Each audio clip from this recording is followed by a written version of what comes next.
Hey church, today we are in 1 Peter chapter 3, and Peter's just going to dive right in with some really pointed advice for wives. In verse 1, he says, "In the same way, you wives, be submissive to your own husbands, so that even if any of them are disobedient to the word, they may be won without a word by the behavior of their wives." So he sets up the situation here where it's a believing wife and an unbelieving husband. And this is a situation that a lot of women find themselves in, men find themselves in. You get married, and along the way, one of the spouses gets saved, and the other spouse is still unbelieving. In this particular situation, it's the wife who's a believing spouse, and it's the husband who's an unbeliever. And the Apostle Peter is going to give us some really pointed advice, or some really challenging advice for wives. Verse 2, it says, "As they observe your chaste and respectful behavior, your adornment must not be merely external, braiding of the hair and wearing gold jewelry or putting on dresses, but let it be the hidden person of the heart with the imperishable quality of a gentle and quiet spirit, which is precious in the sight of God. For in this way, in former times, the holy women also who hoped in God used to adorn themselves, being submissive to their own husbands, just as Sarah obeyed Abraham, calling him Lord, and you have become her children if you do what is right, without being frightened by any fear." You know, this can be one of the hardest situations to go through. In any other realm of life, when you're dealing with a difficult person, you're dealing with a person with a lot of challenges, you at least can leave the situation. So if you have a hard boss, you can go home at the end of the day. But when you're married to someone who you have major disagreements with, and it says here, the husband is disobedient and an unbeliever, that can be it's really hard to not feel stuck when you're in that situation, to not feel hopeless, to not feel like you don't have any kind of way out. And yet Peter here gives wives advice on how to deal with husbands that are like that. And his advice flies in the face of what we would talk about in modernity or in our current culture, our current climate. The advice that he gives runs totally counterculture to that. It runs totally contrary to what we might feel like is the right thing to do or what makes the most sense to us. He says to be submissive and obedient, to allow your behavior to be chaste and respectful, and to display that before your husband, that your adornment must not be just how you look and how you present yourself in external, but let it be, in verse 4, the hidden person of the heart with the imperishable quality of a gentle and quiet spirit, which is precious in the sight of God. He says, submit yourself to your unbelieving husband.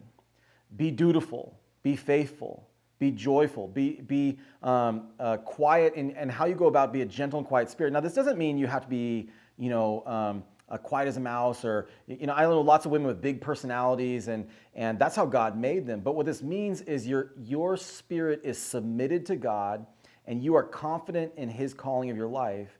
And so in that, you can be faithful in your calling to obey and submit yourself to your husband. I've seen women take the advice of 1 Peter chapter 3 and apply it to their marriages. And what Peter is saying here is that your husband will observe that, and many of them will be won by the behavior of their wives being faithful. Now, this is such a challenging thing, but I've seen that in my own experience too, in counseling families, that as women do what is contrary to their nature oftentimes, and say, okay, I'm going to do my best to be a faithful, dutiful wife to my husband. I've seen husbands change their demeanor, change their attitude, and many of them come to the Lord because of their wife's faithfulness. This is a radical thing. So often I think we think of submission as being either inferior or somehow puts us in a losing position.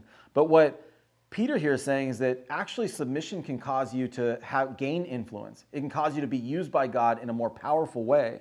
And it really shows you what the power of a faithful wife is, that a faithful wife can even lead her husband to the Lord and do it by her faithful submission to her husband. It's really powerful. And then he gives advice to husbands in verse 7. It says, "You husbands in the same way, live with your wives in an understanding way, as with someone weaker, since she is a woman, and show her honor as a fellow heir of the grace of life, so that your prayers will not be hindered."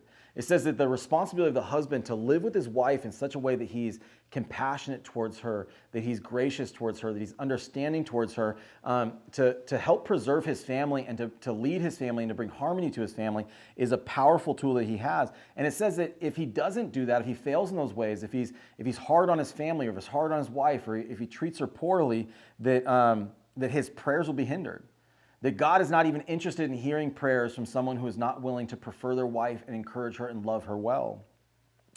He goes on to say in verse 8, to sum up, all of you be harmonious, sympathetic, brotherly, kind-hearted, and humble in spirit, not returning evil for evil or insult for insult, but giving a blessing instead. For you were called for the very purpose that you might inherit a blessing.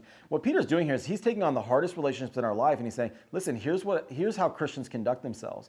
I want you to be harmonious and sympathetic and brotherly and kind-hearted and gentle and humble in spirit. He wants us to be soft towards one another, especially those people in our lives in which they're hard and difficult people. They're hard and difficult people to get along with. And he says that the Christian that God has called us to be soft and loving to those who are around us. He then quotes Psalm 34, and then he goes on to talk about what is the underlying fear here, which is suffering.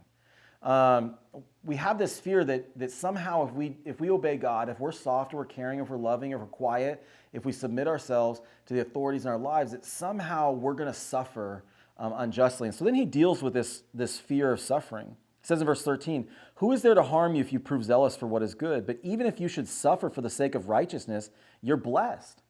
And do not fear their intimidation, and do not be troubled, but sanctify Christ as Lord in your hearts, always being ready to make a defense to everyone who asks you to give an account for the hope that is in you, yet with gentleness and reverence, and keep a good conscience, so that in the thing in which you are slandered, those who revile your good behavior in Christ will be put to shame. For it is better if God should will it so that you suffer for doing what is right than for doing what is wrong.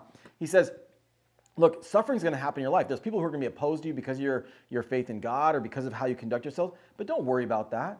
In fact, live your life in such a way that anything they try to pin on you just doesn't stick. It just doesn't last. People will say, oh, that person, they slander you. They say, that person's like this or that person's like that. And people who know would look at the situation and think, no, they're not. There's no way. That person is righteous and faithful and good. They're so gentle. They're so kind. They're so willing to help everybody around them. And it says that if you suffer for that sake, it says, sanctify Christ as Lord in your hearts. And then he's gonna go in verse 18 to say, look at Christ as the example of this. As we think about our own suffering and why, man, we don't need to be fear suffering, because as long as we're with God, we have nothing to fear. It says in verse 18, for Christ also died for sins once and for all, for the just and the unjust, so that he might bring us to God, having been put to death in the flesh, but made alive in the spirit. Jesus himself suffered. And then we saw what the most amazing reversal of fortunes of all time, that in his suffering, God brought through his suffering the redemption of all mankind. The salvation that you and I enjoy today is because of a really terrible event, which was Christ's suffering. It says in verse 19, in which also he went and made proclamation to the spirits now in prison, who once were disobedient when the patience of God kept waiting in the days of Noah during the construction of the ark, in which a few, that is 8 persons, were brought safely through the water. He's going to give us a hint about what that was all about, the story of Noah and the flood. In verse 21, it says, corresponding to that, baptism now saves you. So the same waters that covered the earth in the flood are the same waters that are representative of baptism. And he says, not the removal of dirt from the flesh, but an appeal to God for a good conscience through the resurrection of Jesus Christ, who is at the right hand of God, having gone into heaven after angels and authorities and powers had been subjected to him. So saying the resurrection of Jesus Christ, when we're baptized, we go down to the water, our old life as our old man. It's represented when we come out, we're born again in our new man. And saying through the resurrection of Jesus, we find salvation, and that God has given us a good conscience, has given us a new life, and has made us clean. And so no matter what circumstance you're facing in your life, no matter what difficulty, no matter what challenges, no matter what kind of suffering you have to be afraid of, God says, don't be afraid. Because Jesus has overcome the world, and that through his redemption of you, he can bring beautiful, good things out of whatever it is you're encountering. Whether it's a difficult marriage, whether it's difficult life circumstances, whether it's troubles that you're going through, or different things that you have just wrestled with in your past or fears about the future, God says, don't fear those things. He's going to bring redemption into your life. God bless you, church.